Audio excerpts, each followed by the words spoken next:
Smooth operator, smooth. At Williams Performance, and today we're going to be doing 2 mods on the BMW M4. There hasn't been a video on the car for quite some while. I've been busy with a few other things, but I'm very excited for this one because it definitely is a mod that I'm going to notice. Now previously I have done a transmission flash. I believe it was GTS software on everything, but I believe that this software is a step above. Now while flashing the gearbox has nothing to do with the diff, I feel like where I have done the PowerFlex mount quite recently, we didn't do the bushes on this side, and that's simply because the ones to fail notoriously are the rear ones. So we're going to be working on the front today and sorting that out as well. Yeah, these are the front diff bushes. Cool. So there's 4 of these in total on the M car. And with this, is this going to make a humongous difference, or is it more just that stability? Yeah, I mean, it'll prevent the diff moving, a bit of the axle tramp as well. 100%. Especially when you've done the rear bush, you might as well do the front ones to match hand it. in hand, yeah. And I was going to say, I haven't really given it away, but I can kind of now. We are doing XHP as well, and with that gear shift and that aggressive, is that going to probably make sense? Yeah, you might be putting a bit more movement on movement on the diff. And would you say to do transmission bushes as well, or not on a road car wouldn't? Okay, because I think a few people have got them that track their cars hard and they love them, but I have known somebody who's put them on and he just drives to Tesco every day and he's like, yeah mate, it's we get a few people straight back thinking something's wrong with the car. Definitely. So for now we're going to be whacking these in, and then afterwards we'll be doing XHP before we go out for a drive. Bearing in mind we kind of have to do a 50-mile bedding in period, so I'm probably going to have to do that on more familiar roads and give you guys my full review. If anyone knows how it's possible to have got sand in this area, let me know, because this area is normally covered by the heat shields that we have removed. But anywho, as you can see, to get to this bracket we're going to have to remove the prop, and we're going to be removing it for now just from the gearbox. And again, if you are fitting this on your gearbox, I would say while it's all off, get the gearbox service. So the DCT doesn't really have, like similar to the ZF8, a specific time to change it. They say it's lifetime, but it's a mechanical thing. Get it serviced, get it done. Link over here.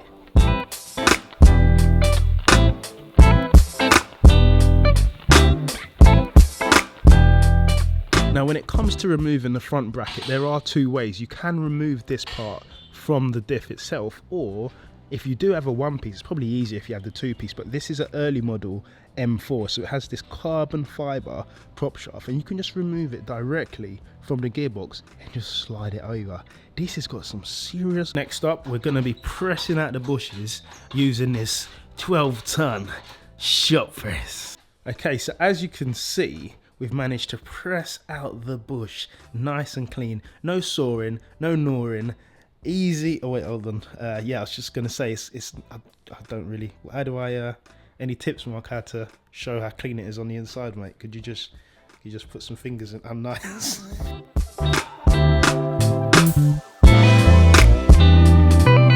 Right. So the last part is putting the bracket on the prop shaft. Mark seems to think he can put it on without touching the prop. How smooth can he be? Oh, that's one. Start again, boy. 3 chances. Oh, hold your breath. Look at the concentration in that face. Yeah, boy. Smooth operator. Smooth operator. Smooth operator. It's the bracket. All we care about is the prop, mate. Don't worry if you hit something at the top. It's all about the prop. It's all about the prop. Look at that boy go. Look, nerves of steel. Look at that boy go.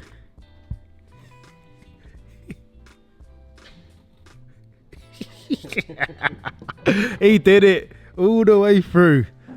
Real bad man. Okay, so Mark's just tightening up the last nuts on the old tranny bushes. If you do track your car, then this is something else that PowerFlex do. They do the front, I was going to say the front gearbox, but there's only one gearbox on the car. They do the transmission bushes. They've got yellow and the black. I probably will be going to yellow at some point when this does turn into a full-fledged track car. But for now, again, purple bushes for the front brace, paired along with the back support bracket, which again utilizes the 2 holes in the subframe. and then over here, like I said, at some point we'll probably go purple to match. But yeah, that is all done. So now from here we're gonna go straight into here and into the car. XHP, there are 3 different stages, I believe. Is there a 4th stage on the ZF8? On the ZF8, it was, yeah, okay, not the cool. DCT. Stage 1, what sort of person that's that for? Grannies, really, innit? Yeah, really, right. grannies. So stage, no one that owns any of these cars, really. Stage 2, who are we thinking? Is that like a soft shift? It's a bit faster than standard. But Torque limiter race side. But you'd recommend, and the majority of the XHP that we flash here is I'd always say probably 99% stage 3, 100%. And something to note as well is that the XHP, we're a pro dealer, right? So you don't just sell it so somebody can flash it. Yeah. Come in store, get it done, and obviously Mark's going to put on that Williams performance sauce as well. As Mark mentioned, the stages change essentially how quick the car shifts. The higher up in stages you go, the faster the car is going to shift. Something to note as well is that on the DCT there are some custom settings that we can do to remove the kickdown. So if you haven't done your crank hub, then definitely go for the XHP, because it's going to allow you to remove the kickdown so you don't spin your crank hub. But if you do, it's 2,000 all in over 2 days. Get it booked in. In terms of boot mod 3, something that's separate from XHP, when you do map a stage 1 and a stage 2, on the sports styles it kind of changes, and it doesn't really read like a dyno, but you can kind of see that there is different powers. Power of the car. Will XHP do anything on the dash? You get the gear display in drive modes, in comfort as well as sport. Okay, yes, I did remember that, because I think on most automatics anyway you can normally see D1, D2, D3, but stock it doesn't have that. No, it just has D, doesn't it? And then it just has D, yeah? Easy now, gets the D! Recently that some M lights from factory, I think it was a 135i, it doesn't have launch control. But in terms of launch control, what are we saying? Because does it adjust? Can you do something on the DCT? It's like user defined. You can adjust it to suit your maybe your tyre setup or your turbo setup. Or sure. Okay, so if I was running like semi-slicks, I could probably take a bit more grip at the line. You could adjust it to a higher RPM. And I could adjust it. So with the XHP, I can adjust where it starts to bring in the power. Is it the revs? Where it'll hold the revs for launch control. I see. Because something that is fancy is if you did go to Santa Pod, you could launch control, and normally it starts at around 3,000, and then you got to go to bring it all the way down to, I don't know, 1.2 or 1.5. But we can just set it up so it will just launch at, say, like, what do you think is the best RPM? 7,000 or 7,500. And last question before I do my 50-mile journey home and then we do a review is the thing with these cars. Everyone always says RS3, all of these 4-wheel drive cars are always going to beat a rear-wheel drive car off the line because there's just loads of torque in first, second and third. Am I right in saying that there is something you can adjust on there as well? You can limit the torque by gear, so it's a bit like the boost by gear on boot mod or custom tune. I see. So essentially help like reduce wheel spin and like first, second, third sort of thing. Okay, and then again you can flash that and then I'm just good to go. You can't adjust that on the dials, can you? It's all got to be flashed. XHP settings, yeah. And that is the benefit of going for a custom, or rather a pro install, as opposed to doing it yourself.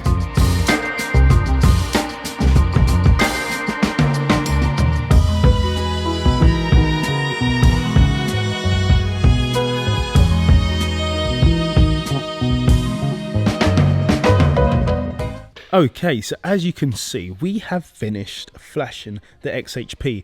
As mentioned, it's really important to note, which is hard, when you come in and you get the XHP flash, you have to do your running in period. So I don't know if it's 30 or 50 miles, but I've got quite a long drive home anyway, so I'll definitely be able to do it. But what you need to do is let the gearbox relearn its newfound life before you go absolutely sending it. So yeah, I will catch up with you guys in probably around 500 miles time.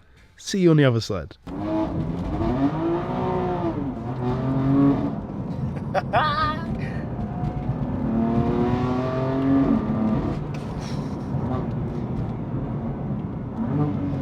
And before I hear it in the comments, it's not a decat. Oh, it's been a while.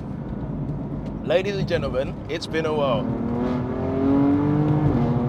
Oh, so, yes guys, welcome back to the video. You joined me about, being brutally honest, 2 months later since having the XHP and the PowerFlex front diff bracket bushes fitted, of course, by Williams Performance. Now, we're going to go through a few things because I've tried to, over the 2 months, make a note of the things that really stood out for me and the things that I think you guys will probably know. But the first thing I want to do is put it into automatic, so in drive mode, and everything's set up. My M1 in fact is efficient throttle and comfort steering. Obviously I've got the B16 dampers, so I don't have any adjustability over the dampers. Now, driving along, the first thing I notice is that it is always in the right gear. So we're doing 30 miles an hour here, I'm on the brake, and already it's knocked it down into second and we're off. Before, it was constantly guessing. By that I mean, sometimes I'd get to a junction, put my foot down and it's time to go, and it'd be like third, oops, sorry, second, and it would just be quite lurchy. That's all gone, so its brain has got a lot smarter. But the best thing is that even though it's in drive and it's in efficient, which is the more relaxed mode, the throttle blips feel like I'm driving a manual. So it blips the revs up just when it's downshifting, just to make things smooth when you brake hard. So cruising along here, doing the speed limit, a bit harder on the brakes than I would usually, and it's revved it up to third gear. So now, same again, squeezing the throttle here, braking hard, into fourth. And it just always is in the right gear. That's the biggest thing I've noticed since flashing the XHP. Again, stage 3 and in drive mode, you wouldn't notice any difference in terms of harshness. It's not going to be aggressive, even though it's called stage 3. Now, if I double press M2, that takes me into my fastest drive setting. Not my fastest, but in short, the settings I have sport throttle, sport steering, drive logic is set to 2, remember that, and traction is fully off. And now in manual mode with the XHP Stage 3, when I upshift, there's no more lurching. So this road is quite harsh. Previously, when I would upshift, it's almost as if there was a kangaroo kicking my rear bumper. Now, if you cast your mind back about 3 to 4 months ago, I did have the GTS/CS flashes done to the M4. Now with that, you get better steering, which is a big difference. The diff and the traction control again changes up, so you can have more slip in MDM if you drive in that, and also the diff locks up a lot quicker, meaning you get a better response coming out of corners. Now it also affects the gearbox, but being brutally honest, XHP is what you want. XHP is what you want for various reasons, such as customizable, I don't know, launch controls, which we touched on with Mark. I don't know, getting rid of the kickdown, because if you don't know, with the DCT, if I come to a complete stop and I shove my foot on the accelerator, in traction fully off, it will light up the rear wheels, almost to do a burnout. Why BMW added this in their cars, I've got no idea. And if you do know if the G8X has it, it's the new M3 and M4s, let me know. So like I said, the GTS and the CS flashes definitely have their place. The price, it's a no-brainer, especially if you're going to go for the full package.